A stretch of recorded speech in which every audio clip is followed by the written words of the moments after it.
Hey everyone, I'm Caitlin Burns, And I'm Christine Grimaldi, and you're listening to Cancel Me Daddy. the show where we take a closer look at all the panic around cancel culture With thoughtful analysis. and verbal shitposting. Hello, Christine. How are you today? I'm feeling great, Kate. We seem to have resolved our technical difficulties here. Oh my god. It's been a week on that front. Before we get too far into it, who are we canceling today? Sleeping with your sources. Oh, I wonder who we're talking about today. We have a very special show for everybody today. Oh boy, it is. With that, let's hop into it. All right, Christine, I have thoughts. I would like you to take it away, because I'm still ruminating on some of the more gross headlines I've seen this week. Of course, we're talking about the RFK Jr. journalist affair, if you will, emotional affair, I don't know. But first of all, Christine, how the hell do you say her name? I should know this as a fellow Italian from New Jersey, and if this was anyone else, I would have spent, so much time researching how to pronounce it. But as a fellow Italian from New Jersey, I'm okay shit-talking my own people, so we're gonna go with, Keith Olbermann said Nuzzi. Newsy, okay. He also might have said Nuzzy, but that also may have been a thing that they did together. I don't know. Oh, God. And Jesus. God, Oh, and fuck. and on the Al Franken show, that fucking guy, he introduced her as Olivia Nuzzi.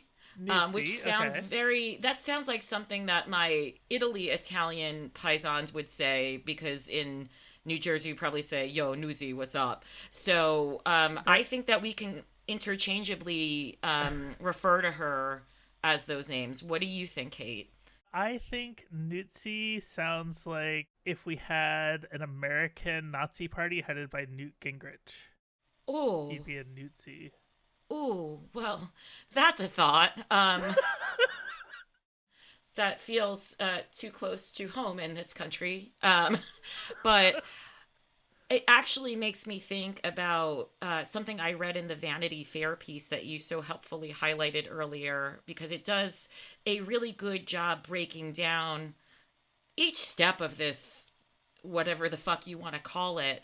But the line I really took issue with was when it described Nuzzi as a widely respected reporter who's always been a magnet for attacks on social media.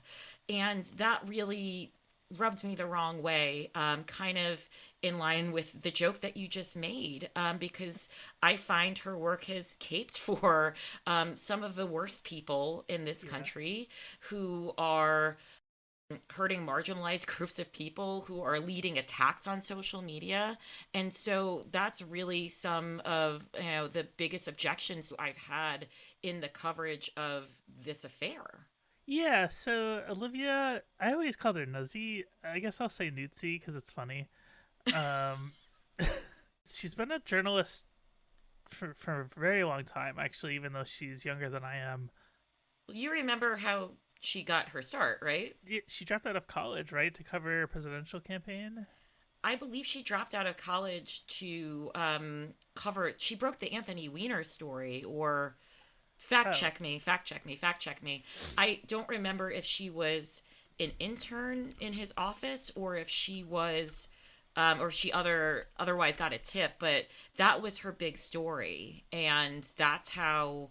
That's the platform that she used to launch this journalism career. That's wild, actually. Everything's always full circle, Kate.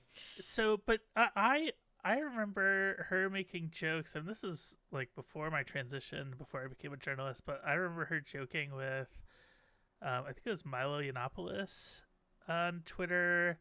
I remember her trying to be BFFs with Ann Coulter.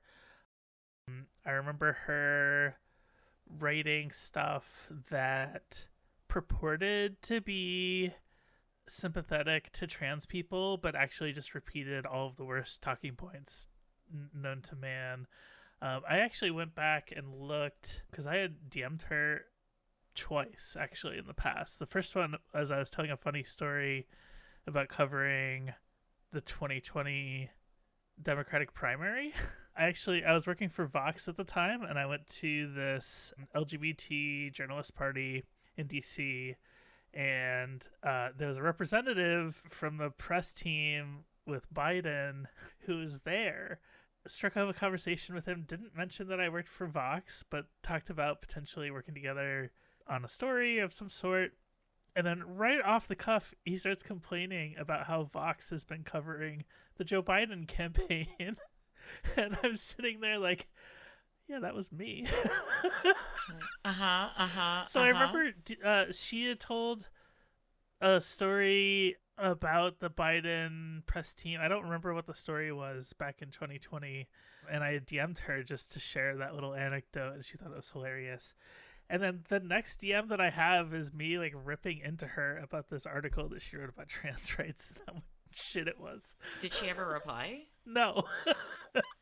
But she's somebody who I used to follow back when I followed a lot of like DC journalists from across the spectrum, and I just slowly grew to despise her and her work. I thought it was just the most shameless access journalism that you can think of. And I gotta say, this week has been very vindicating.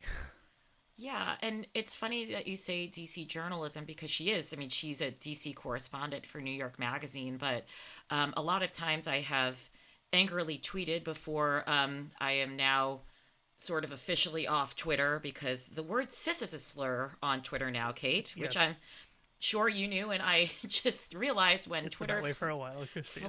I know. I didn't know that. It was immediately flagged as hate speech. Oh my god. Yeah, like I have tweeted before, I guess when this wasn't a slur on Twitter, that, you know, kind of like these New York media parties seem to be a place where there are intellectual debates, right, about trans lives, trans humanity, especially when it comes to kids. And that's really the kind of attitude that I've seen her bring to Washington, D.C. coverage.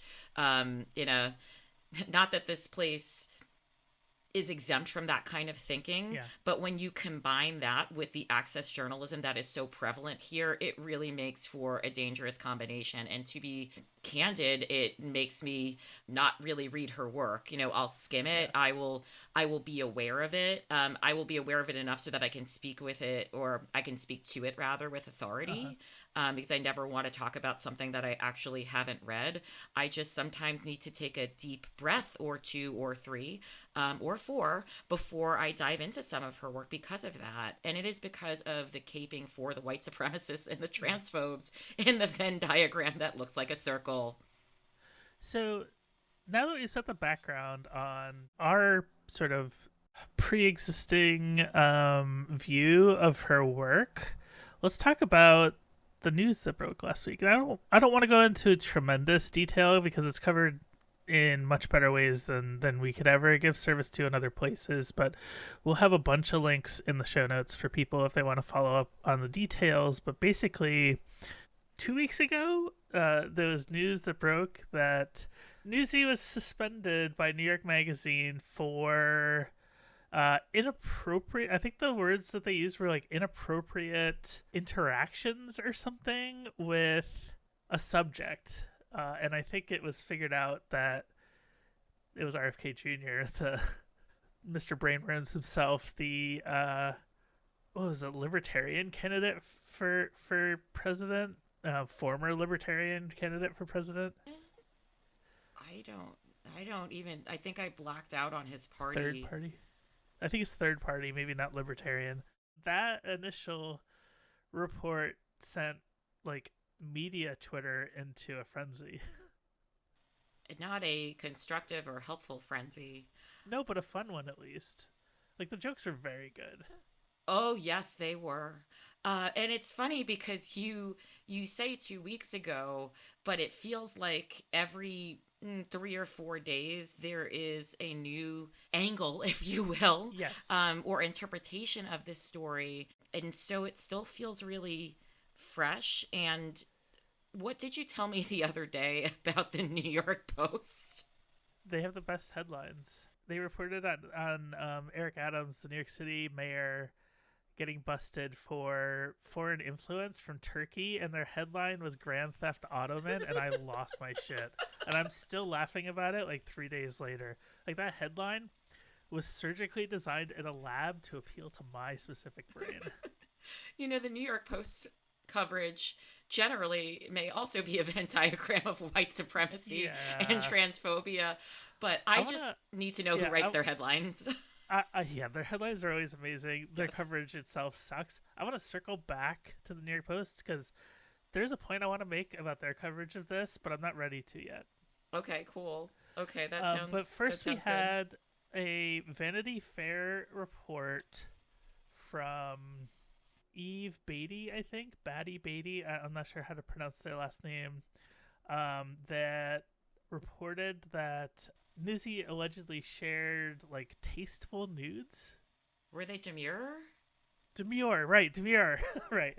Sorry, I forgot. It's the meme. I should have said that. Oh God. The oh God is for the nudes, not for you. Kennedy is of course married to Curb Your Enthusiasm actor Cheryl Hines, and Nuzzi was until very recently engaged to journalist Ryan Lizza, who himself has a checkered history here. Lizza was let go from The New Yorker in 2017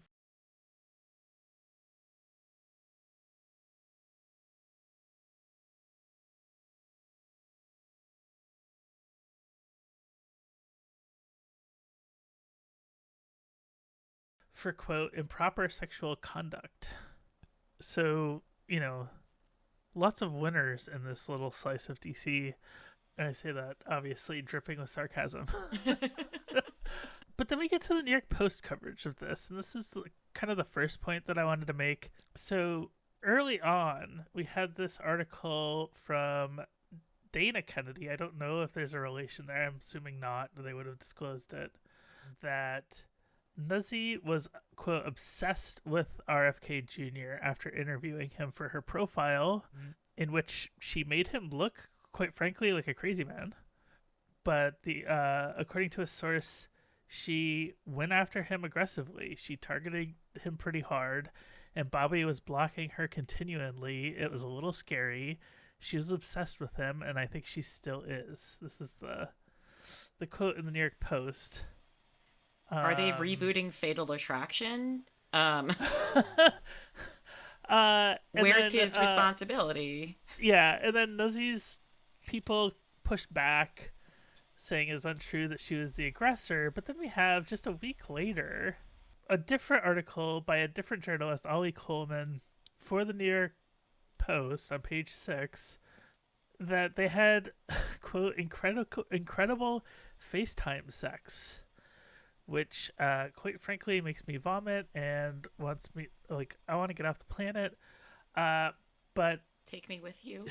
Take me with you. The quote is, sources tell us that Nuzzi was at first disgusted by the Kennedy scion after he made a clumsy pass at her back in October. But after they began talking over text, he love-bombed her.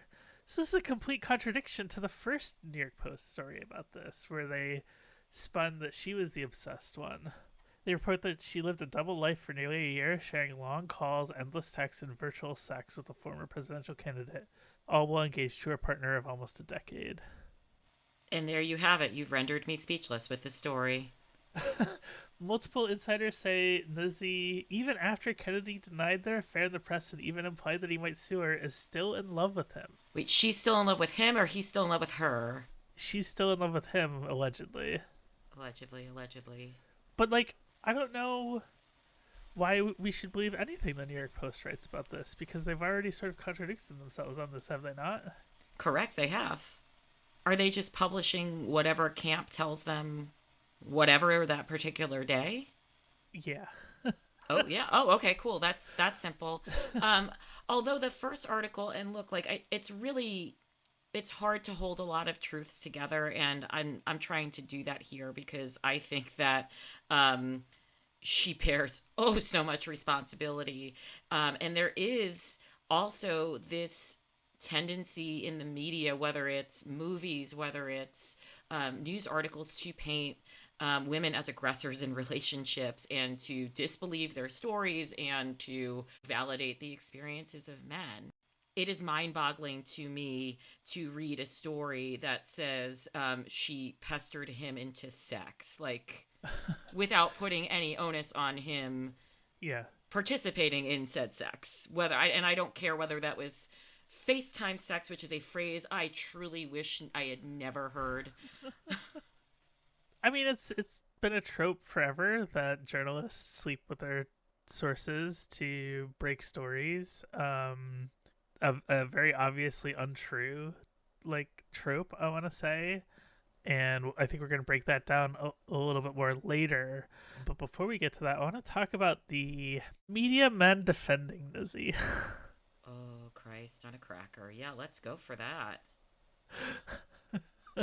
So I think the worst, most egregious example of this is Semaphore. I think he's co-founder, right? Oh, the esteemed media critic Ben Smith?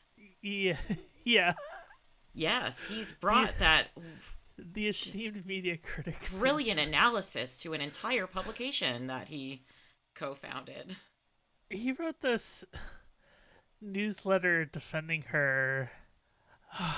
I don't know what to make of this. He said, "I am going to risk my neck on a slightly contrarian view. Reporters of all sorts have all sorts of compromising relationships with sources. The most compromising of all, and the most common, is a reporter's fealty to someone who gives them information. That's the real coin of this realm. Sex barely rates." He goes on to say, "You won't hear many American journalists reckon with this," and mentions that some British journalists that he knows are asking him what the fuss is about if you're not sleeping with somebody in a position of power. How are you even a journalist? Yeah, I really want to take advice from, like, British journalists on Turf Island. Like, please. The advice writer Heather Havrileski, boy, this episode is really killing me with names, texted me Saturday that the world would be much more exciting with more Nuzzis around, but alas, the world is inhabited by anonymously emailing moralists instead. Which is like, first of all, you're British, okay? Like, how dare you talk about moralism? Oh, so fun fact, she is actually a former New York Magazine writer. She's not British? No, I believe she's US. She's... Oh, goddamn. Okay. But here's the rub of that. Yeah. She's a former New York Magazine advice columnist telling this to Ben Smith. The current, or one of the current New York Magazine advice columnists gave $50,000 away in a scam. So, this is the scam person? No, they're two different people, but one walked so the other could run. You could leave that in, not leave that in, but Jesus Christ. What is going on there? But holy no, I don't. Shit. Yeah, I want you to go back to the British moralizing of it all, because whether or not she's British is irrelevant. Like, I just don't want to hear the British journalists moralizing.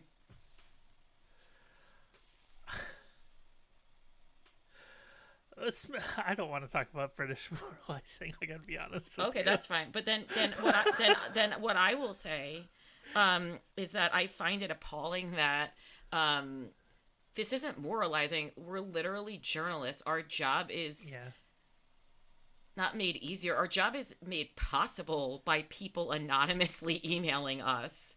So what the fuck? How can you say that it's, or how can you characterize sources as moralizing scolds? This is why sources don't trust the media, not just because of these tropes that say we're all sleeping with our sources when we're not. It's also because this lack of respect, and that's not okay. Yeah, I mean, Smith goes on to talk about how he feels like a lot of the backlash is in response to a July 4th story that Nuzzi wrote, which I actually thought was very well reported, about how Joe Biden's inner circle felt he was too old for president, and they had been taking steps to shield the public and I think other members of Congress from seeing the effects of his age up close and personal. Um, I don't see it that way. Maybe it's because I don't really follow like the blue MAGA types. Um, and I'm more connected with like media Twitter. Um, but I saw like mostly women reporters completely outraged that this even happened. Because it if this becomes a normal and accepted value that American journalists have, then what's stopping like a source from essentially performing sexual harassment in order to sleep with a journalist? Like they could say, "Well, I'll give you the story, but only if you suck me off or whatever." Like That's an incredible point. And there was a blog, or a, wow, I'm old. There was a blog or a Tumblr years ago, around the time that Marion Kogan, who is a wonderful journalist that I met in my early 20s, she was also just starting out as a congressional reporter. And so she wrote this article in, I think, about 2013 for the New Republic, and it was called House of Cads. And it's about the sexual harassment, that women journalists face regularly from sources.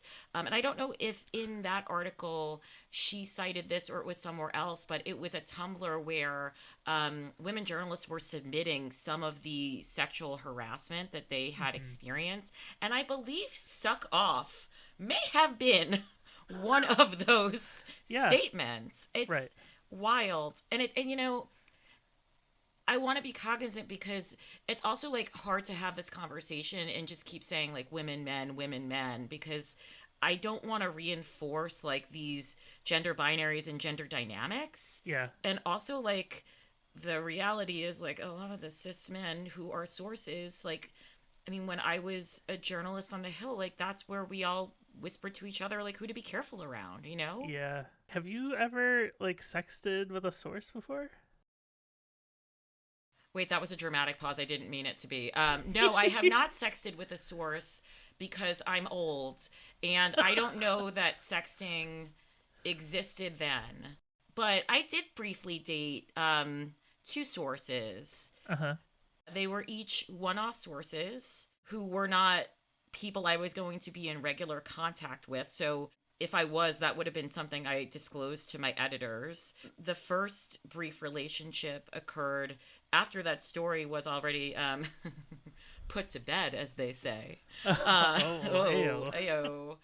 The second one, I don't think I quoted him. I think I quoted his colleague, but we all like had met and like talked and like, look, again, like this was somebody that I wasn't going to be covering on a recurring basis. Back in the day, I was a first tax and then transportation reporter, so for a trade publication. So I was writing little one-off stories in addition to like the ongoing Capitol Hill coverage, trying to just find fresh sources who could weigh in on things like electric vehicle credits, real sexy stuff, right? But yeah, like you listen, like you meet people when you're a journalist, and I think that it's probably, I don't want to use the word naive because I feel like that's a moralizing word. Like, look, the reality is you're going to meet people and sometimes you're going to like them like more than just a source, or like even like you might like them as a friend, which can also be as problematic. Why don't we see like Ruth Bader Ginsburg officiating Nina Totenberg's wedding and then Nina Totenberg withholding the information that Ruth Bader Ginsburg was sick, which is really serious news. And then also Nina Totenberg attending, you want to talk about Washington dinner parties after the Supreme Court struck down gun control and joking about it, joking about children and guns. So look, like I think that as sources, or as journalists rather, we're going to meet people and sometimes we're going to want to be friends or want to be in a romantic relationship. And it's just a matter of letting common sense prevail. I don't think that those things have to not happen. I think sometimes you do. I think sometimes if you are going to be covering a beat on a recurring basis and, knowing like I'm an abortion reporter, I try to be really respectful. Like I like my sources and I value their humanity. And I also try to not take on any work, for instance, as a freelance journalist that would ever create editorial conflict, right? Like, I'm not going to go write a press release for Planned Parenthood or for any of even the smaller reproductive justice groups. Like, I just try to operate in that way. And I think the same applies to romantic relationships. Hey, like, if I knew that I was going to be covering, specific issues that involved either of the two people that I briefly dated, and that they would be the people to weigh in, which they wouldn't be. I just probably would have gone and find a news source. I would have gone and told my editor, like, this is like fucking journalism 101. And this is, when I say journalism 101, not something that you learn in a classroom, right? Like, you don't have to go to college. You don't have to study journalism to be a damn good journalist, because I know journalists who either didn't go to college, finish college, or never studied journalism a day in their life and are 10 times the journalist that Olivia Nuzzi was before this, and certainly more than she is now. Yeah, I mean, I didn't get a degree in journalism. I'm almost completely self-taught. I also have never had any romantic involvement with a source, although I feel like it's a little bit different for me because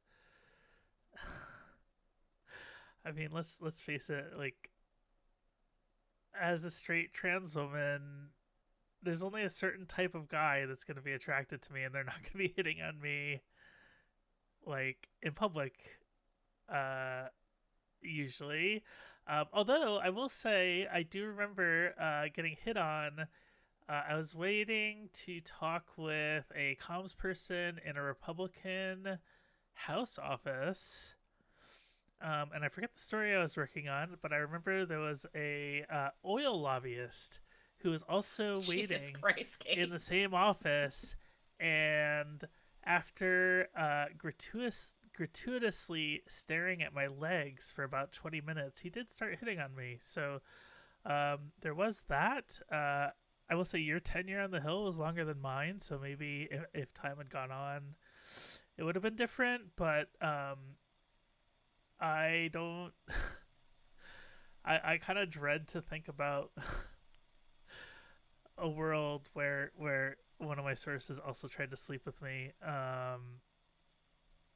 Well, but there's a far cry between, like, dating a one-off source after the story was written, and, like, being, quote, in love with a presidential candidate while you're covering their competitors. Like, it's like somebody, like, dating, Michael Dukakis, and then trying to write, like, a takedown of George H.W. Bush in 1988. This is a deep cut, by the way. Oh my God, we're both I was in old kindergarten millennials for that election. I don't know why I put that one up. But I feel like that election was very, like, Michael Dukakis is still, like, burned into people's brains. It's the tank picture. Like, that's a deep cut. Who put him in that fucking helmet? Like, what is wrong with you? Oh, how different the world might have been. And it makes it all the more impressive that George W. Bush pulled it off with the fighter plane, like, in 2002, and didn't look like an idiot. So I guess kudos to that murderous bastard. Anyway. The softer face of fascism, yes. Like, I do think that there is a point that the people who are upset at the Biden story that she wrote have a point, that she was romantically involved with a competitor. And I've heard some people online say, well, like, RFK was a no-chance candidate. But if you look at the things that she has written about RFK outside of her profile, like, she has called him a viable candidate, even though he never pulled anywhere near viability. Sorry, abortion joke. Yeah, like, he did not carry his campaign to term. There's an argument to be made that, like, her Biden coverage helped not only RFK Jr., but the candidate that RFK eventually endorsed, which was Donald Trump. Like, he's going around campaigning with Trump now, I guess. Mm-hmm. Like, there need to be bright lines on this coverage, because how can a person looking in on anything that she wrote say, well, how do I know that it wasn't like tinted? Like, maybe the choices, I mean, you make a million choices when you're reporting out a story. Like, how do we know that there was no influence there from her relationship? Like, well, and Ben Smith essentially saying that sex is the lowest common denominator that you could trade for a story is just bananas to me. all right, Ben Smith, if you ever listen to this, how many sources have you fucked? I want to know. Yeah, I mean, like, do you prefer DM money? me. I know you know where I am. You've DM'd me before. Do you prefer money or sex? Like, that's my question for him.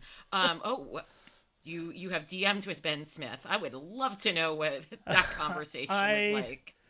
Tried to get him to write a story about how trans journalists were being driven out of journalism, and he goes, that is not the trans story I'm looking for. And I was like, oh, never mind. Well, he's not the media critic that I'm looking for. And you and apparently I needed to sleep with him to get that story placed. Oh, Jesus Christ.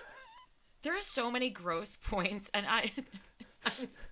listeners, just laugh along with us, because otherwise it's just wow. But, you know, like, that's also an important point, because, you know, anything that a cis woman journalist might face, like what you were saying before, that like some of this sexual harassment that you may have been subjected to as a trans journalist would have been likelier either in private, in interactions that are less like outward or public facing. And that ups the danger of all of this. It's already dangerous enough. I mean, Kim Wall was murdered in, and I believe Sweden.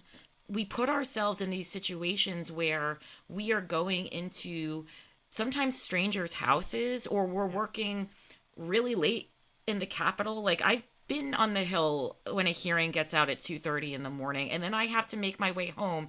And to your point about Metro, it stops running here, people. So you're either sleeping in the Capitol, or before Uber, you're trying to call a cab, or you're asking typically like a cis male journalist that you may or may not know well to walk you out and wait with you and hope that it's okay. So yeah, I mean, introducing an expectation of sex into all of this is just incredibly dangerous in my mind. Oh yeah, 100%. The heebie-jeebies. I wish that people could see how many times we've shuddered or made faces at each other during this episode. Okay, lastly, we'll finish on a high note. You know who Christy Smith is, right? Jesus, take the wheel. Speaking of sleeping with your sources. Steer it into the sun, Jesus. Christy Smith is best known for being assigned to write a feature about Martin Shkreli, the, like, chief dickhead farmer bro who went to prison a couple years back for like manipulating drug prices, and she went to write a feature about him, and she ended up, I don't even know what they are. They're not dating, right? Are they supposedly dated? They definitely slept together. No, I don't know that they slept together because he was incarcerated. My understanding is that she left her husband because she fell in love with him. Yes. It was unrequited, I think. Well, we don't know. We don't know because she was going to have a baby with him, I believe, through IVF. But when she went public with the relationship, and we should link to that story in the show notes for sure, he broke up with her, whatever relationship they had, in the article because he did not want it to be public, was my recollection, or is my recollection of it. And she went public with it anyway. I think she was going public with it to legitimize or solidify the relationship. At some level, I think some of these people have a humiliation fetish. Yeah, you know, I have a weird, like, I did before this tweet, Christy. I had a weird empathy for you because I think that we've all had a person, and I'm not talking about a source. I'm just mean like, like the one ex relationship, situationship, whatever, that's just like designed in a lab to fuck with you, as my therapist would say. Yeah. So I remember reading that and just being grateful that, like, in my case, like, I had friends or like whatever scrappiness that was in me that wouldn't make me throw my life away for such a douchebag.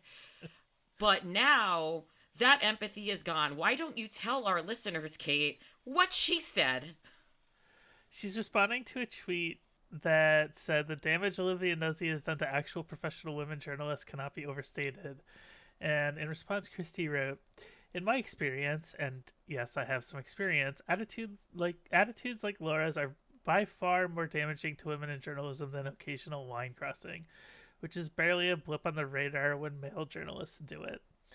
Laura is upholding a double standard and Puritan norms that constrict women and punish them more than men who do much worse, i.e. exposing themselves on Zoom calls or sexually harassing colleagues.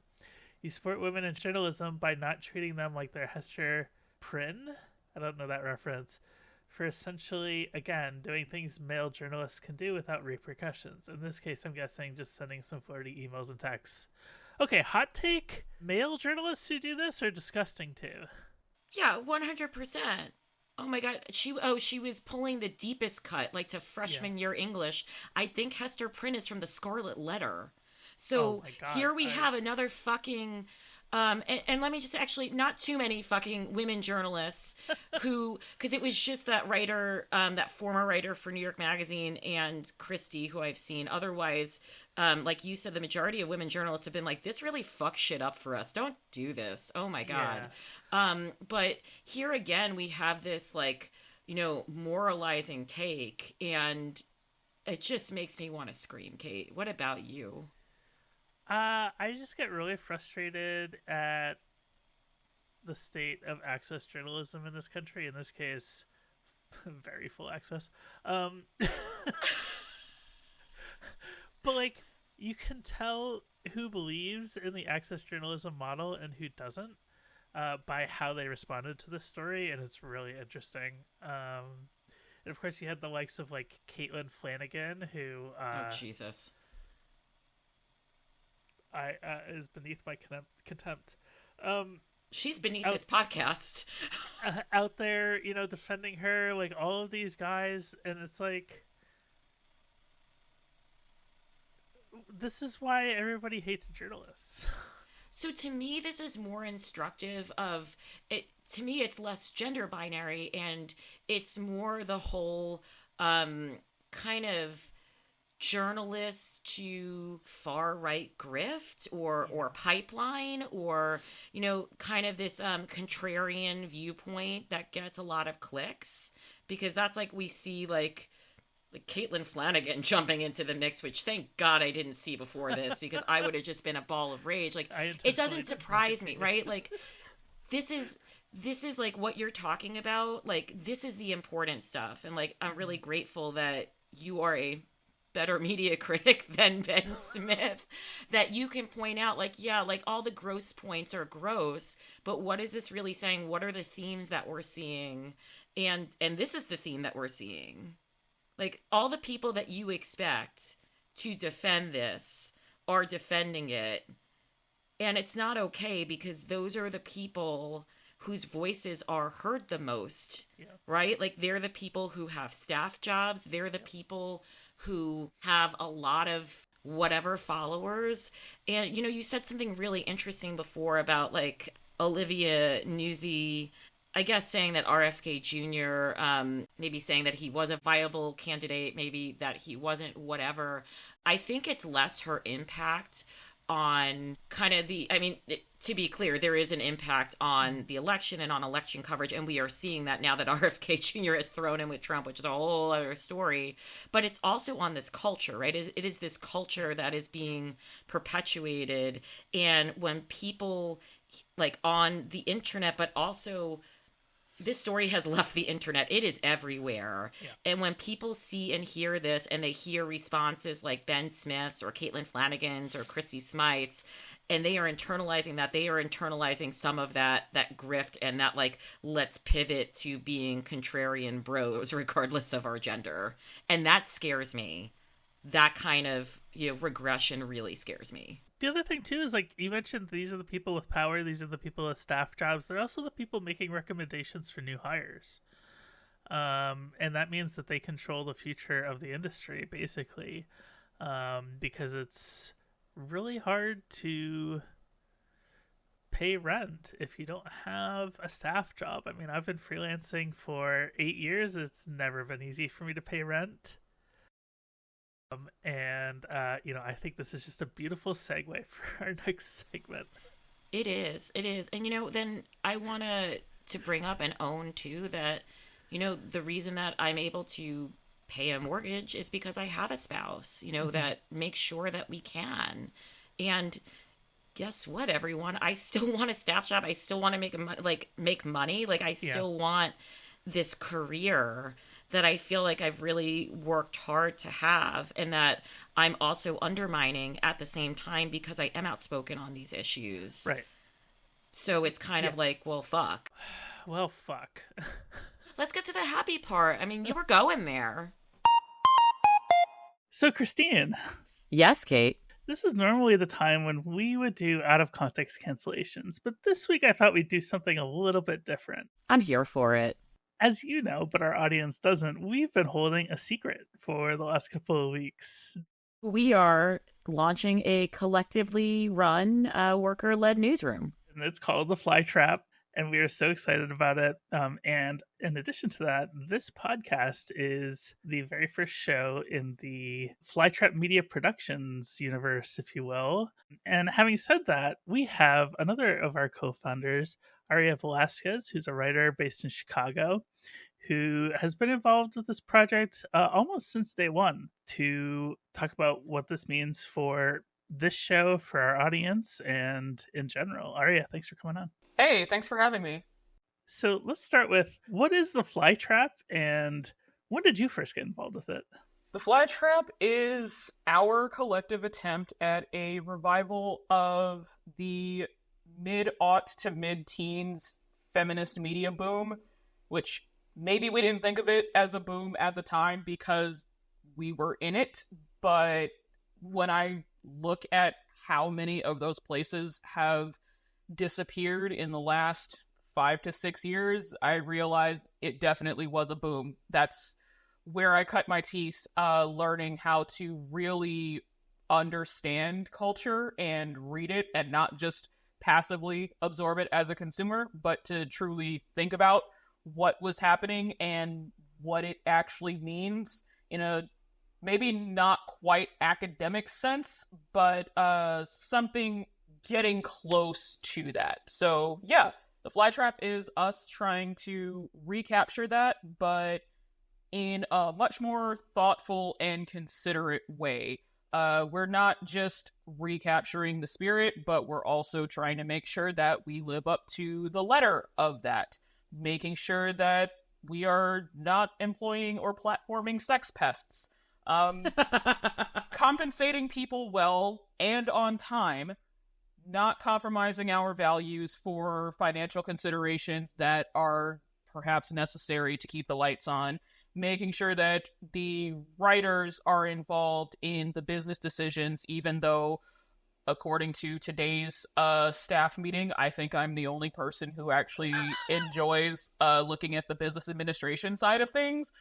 But, you know, I like having that knowledge just to know what the hell is going on, because I'm sure all of us have worked at a publication or freelance at a publication before where there were financial decisions being made that no one could explain to us, and they maybe used that whole editorial firewall thing as a means of keeping us in the dark. And I understand why that firewall exists, but not knowing how the business part of the media business work is to our detriment as writers. I'm actually really excited to learn from you, because you've really come into this space bringing that knowledge. Thank you. I'm trying to learn more about it too. I want us to be successful. I want us to actually launch and fly.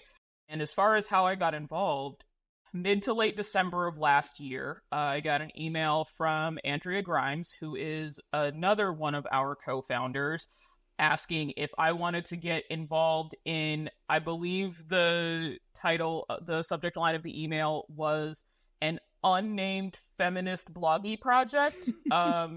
Yeah, I think May and early June are when we started firming up the list of who else we wanted to reach out to. I think that is when both of you came on board. And now here we are. This is being recorded on September 27th. We have our group of 10 people. We have a bunch of ideas on a list in Notion.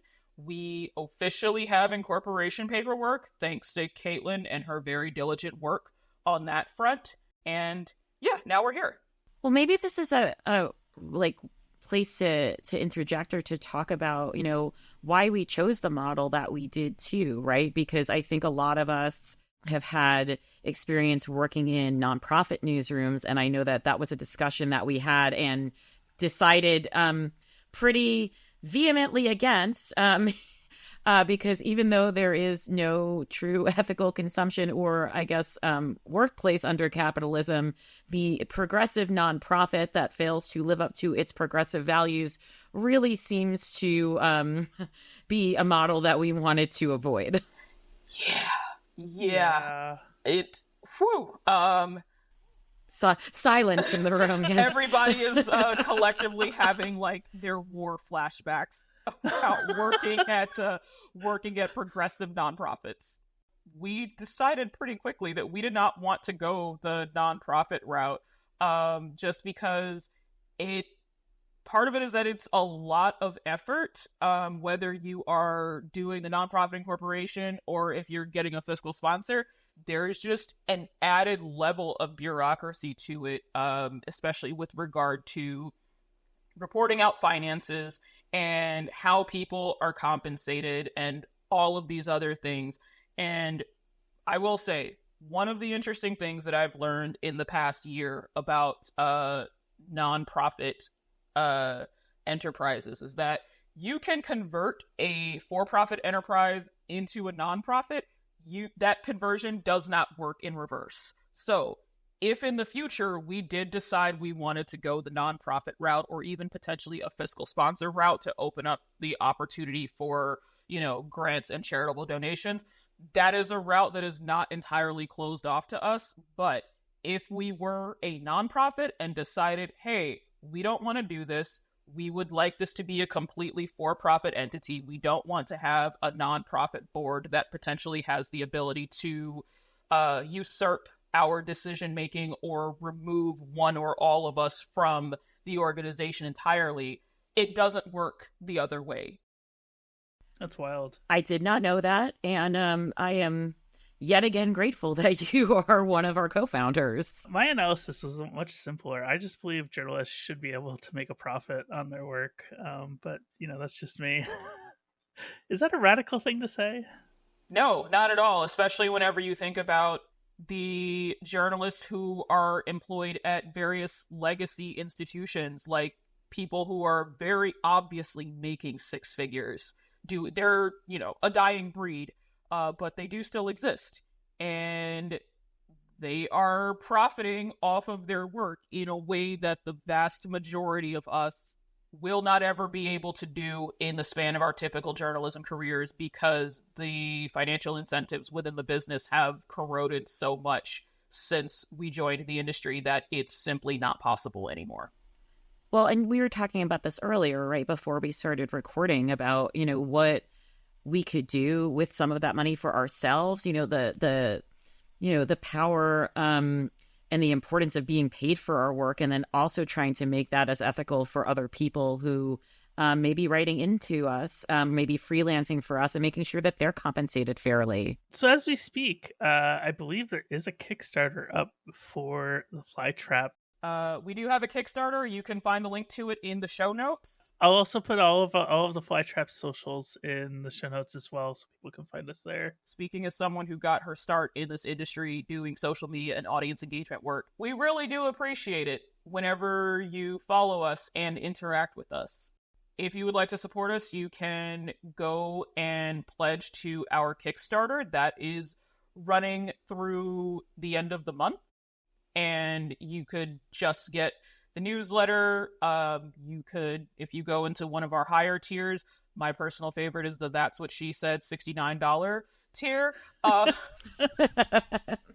yeah, there's tons of things in there. If you go into even higher tiers, there's a possibility you could get a free hat from me. Well, it won't be free because you pledged your money for it, but I do knit.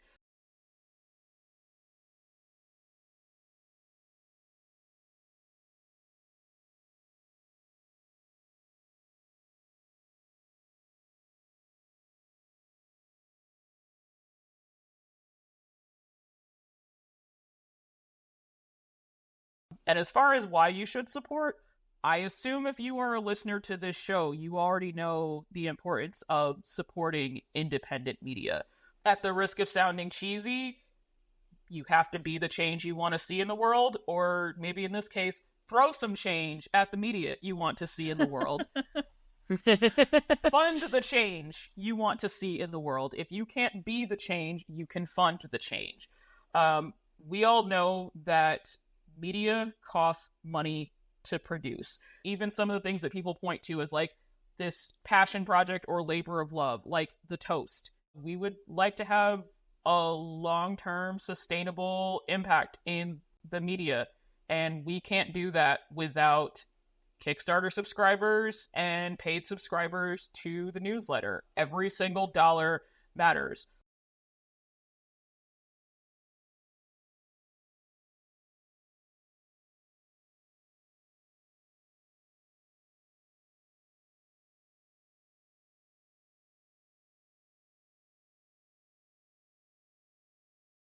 We're not touching the AI shit at all.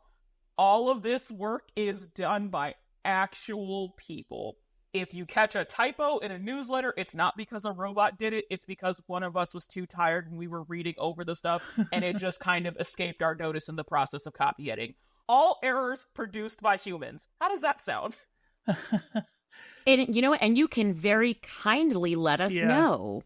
Because I think what we're really trying to create here is a community, right? Like to have this space, to have the dialogue with the readers, with the subscribers. Maybe they become freelance writers or contributors to us too. But that's what I really miss, like having some sort of community, which, again, no shade to newsletters because God knows I desperately need to start one. And I subscribe. But then I end up subscribing to 6 or 7 or 8. And not only is that hard financially to sustain, it feels like I'm really just having, like a one-on-one dialogue where I want to be back with everyone, like in this nice space. Christina, I'm glad you brought up community because that was one of my motivations for not only jumping on board with Flytrap, but also bringing this podcast into the fold there.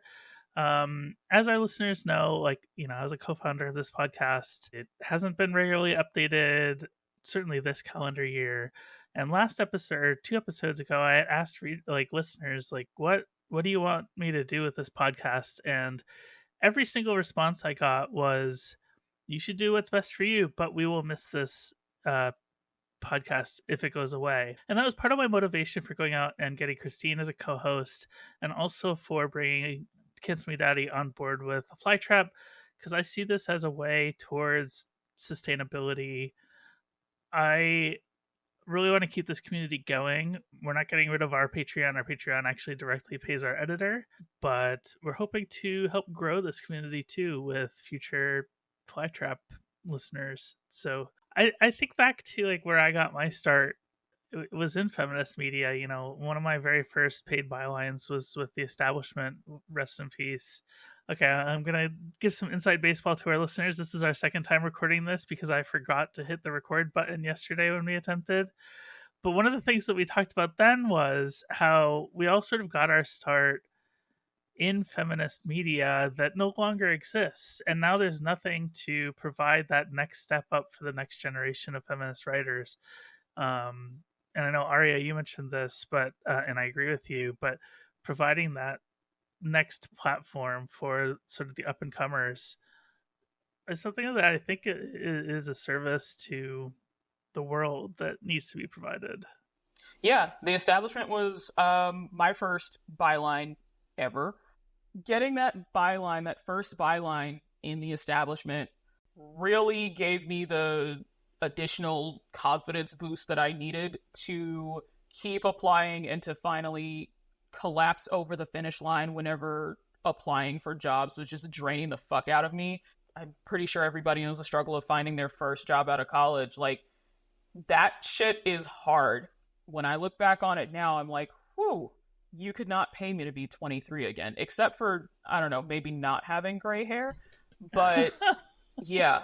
But yes, RIP to The Establishment. But I almost feel like now is kind of a fun opportunity for me and a chance to really do this with people who I really like personally and professionally. Like, every time we have a staff meeting, I just am so amazed that I get to work with you all and that, like, we get to write together.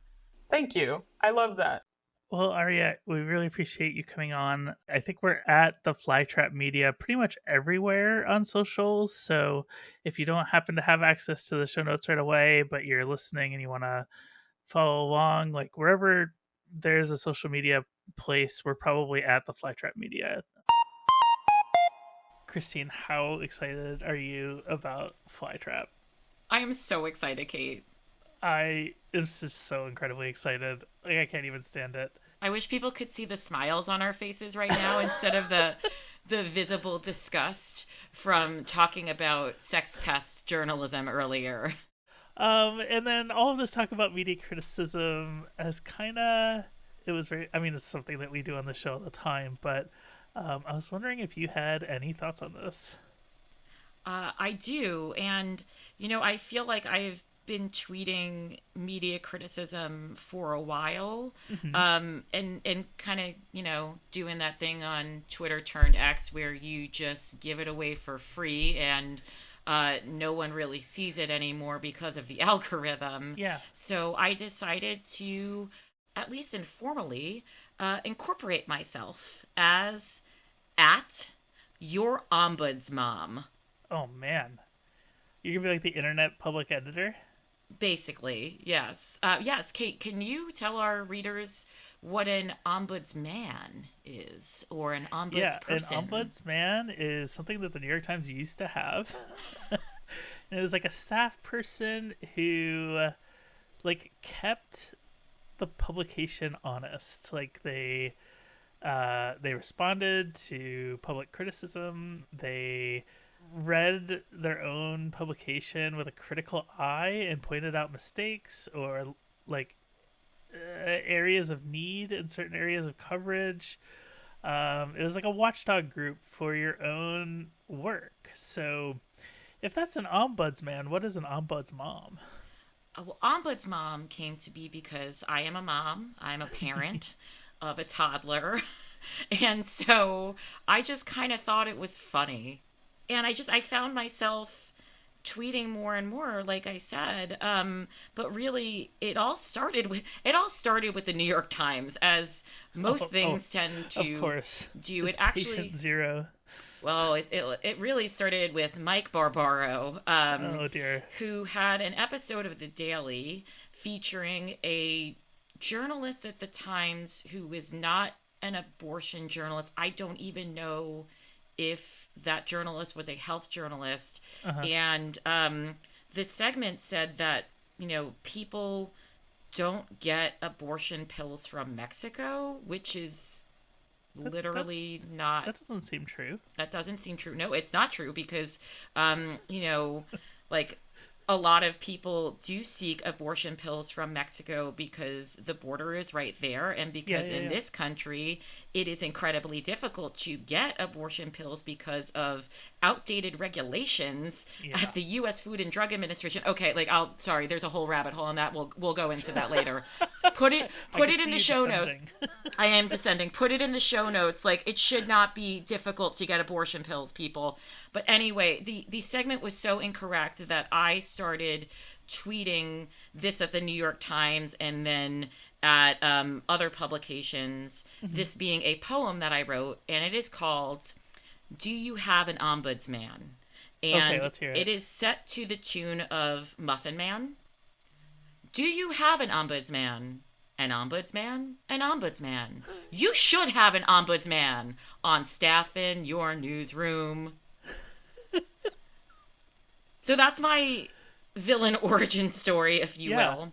But I'm not an ombudsman. I'm an ombudsmom, and specifically, I'm your ombudsmom, kids. So if you need me to hold the media accountable, and by media, I mean me as well. I'm not looking to scold people. I know how hard this job is, but I do think that we can all, hold each other accountable in a more, frankly, constructive and loving way. And if all else fails, I will yell at people if I must, because I am from New Jersey.